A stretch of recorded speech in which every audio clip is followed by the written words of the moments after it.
Hey guys, this is Mark here from pixelfiendtech.com, and this year at CES one of the buzzwords was 4K. Pretty much everywhere you looked you would see 4K TVs, 4K cameras, 4K monitors. Basically 4K was everywhere. But what is 4K and how does it affect you? Okay, so first off, to start off speaking about 4K, we are going to first have to look at what actually is 4K. Now 4K is a resolution, so basically most of you will have most likely heard of either HD or 1080p. Now this is a resolution, so HD is 1080 by 1920. So what that means is up and down your vertical pixels you're going to have 1080 pixels, and across you're going to have 1920 pixels for HD. Now for 4K, going up and down, you are going to have 2160, and going across, you are going to have 3840, which is pretty much 4000, hence the name 4K. So this is almost double the amount of horizontal pixels and double the amount of vertical pixels, adding up to a total of almost 4 times the amount of total pixels, which is certainly going to be a huge improvement on the original HD. 4K is also called UHD, so if you see that term anywhere, also know it's the same. Now similarly at CES we did see some 8K TVs, but that is certainly a long way from now, and to be honest I don't even know if that will ever exist unless you have a huge 200-inch TV. So there are 3 topics I'm going to cover in this video. First off, we have the actual screens, the monitors themselves. Next we have the cameras, and finally third up we have the content, the people who are making it. So looking at screens, obviously these screens are going to look amazing providing you have the right content to show on these screens, but the main downside of the screens is obviously price. So this time last year a 4K TV, you would be pretty hard to find one under £10,000. Most of them were kind of going a lot higher than that, and really no one in their right mind was really going to buy one. Obviously not just the price, you also had the fact that there was pretty much no content to show on these TVs, so not only would you be shelling out a ton of money, it would be completely pointless as you would most likely be stuck with 1080p footage. Now the price has certainly moved down a lot. It's not going to exactly be cheap. You can currently pick up a 4K monitor if you get one of the lower end ones for around about $500 to $800 from companies like, I believe it's pronounced Seki and Asus, who have recently made big bounds to try and get the price down. Now that is a huge improvement, and I'm really hoping within the next 2 years possibly we can see them for less than £200, and I'm certainly hoping to get one as soon as I can afford it, because I really do think it's going to be a huge improvement. So what improvements will you see?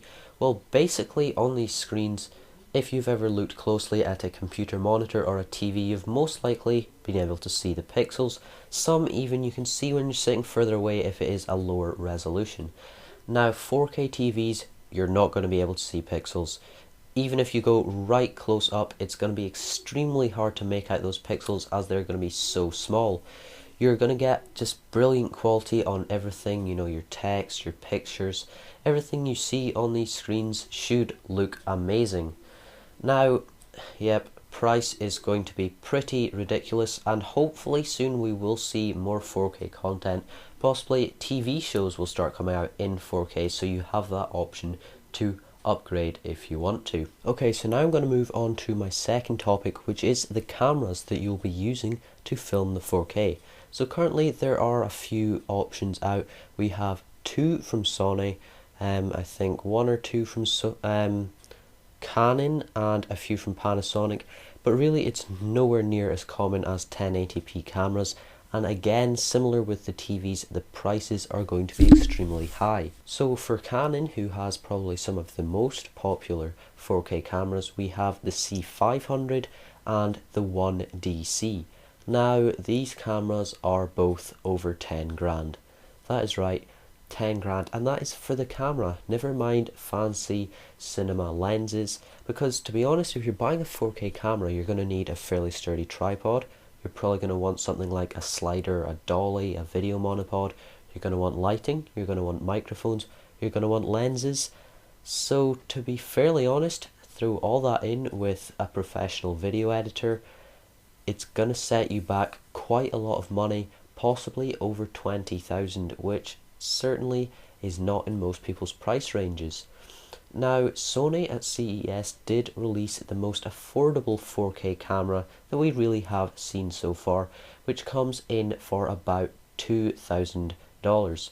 Now, this is still pretty extortionate for a camera, though as 4K goes, it's certainly a step in the right direction, and hopefully we can see that sub $1,000 camera within the next few years, and that is going to be very popular, I do assume.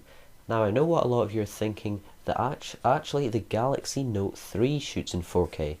Now, it's not going to be as good quality video as in colors, image stabilization, things like that as these cameras, though of course that is certainly an option if you're really desperate to get into the game. So now that we've covered the cameras, I'm going to skip on forward to content.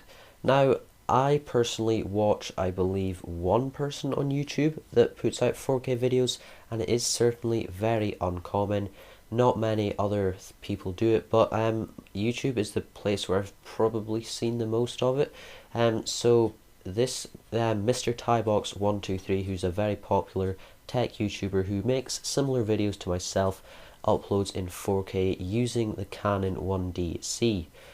Now, his videos, a lot of people I see in the comments are commenting saying, what is the point of uploading in 4K when barely anyone has a 4K screen? And I really dislike this question. I think it's just silly. Now, my reasoning here is the fact that when I started my channel about a year ago, the videos that I uploaded then are still getting views now. And to be honest, I'm not too happy about that, because the fact that I am kind of annoyed at the video quality.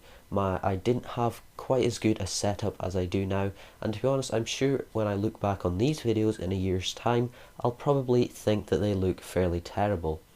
Now, for him, this means that when people move up to 4K monitors, they can go back, find his old videos in the search, watch them, and still they will look good. So he's just preparing his channel for the future, so when you look back, things will still be in high quality. So he's just basically future-proofing. Now, also, I really think it's important for people to take this up, because at the moment, one of the downsides to moving to a 4K monitor is there's nothing to watch on it. So to combat that, you need the content producers to start with their cameras and stuff like that, getting 4K cameras, making 4K content. But for them, it seems like it's pointless because no one has 4K screens.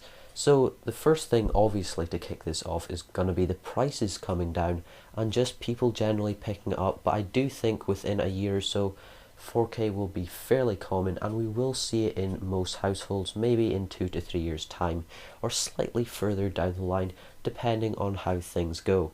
Personally, I cannot wait to get involved in 4K, and if you are too, why not give this video a like, a share, and also subscribe to my channel for more content. If you've got any questions about 4K, just leave them in the description down below, or email me at that address in the description. Thank you very much for watching. See you.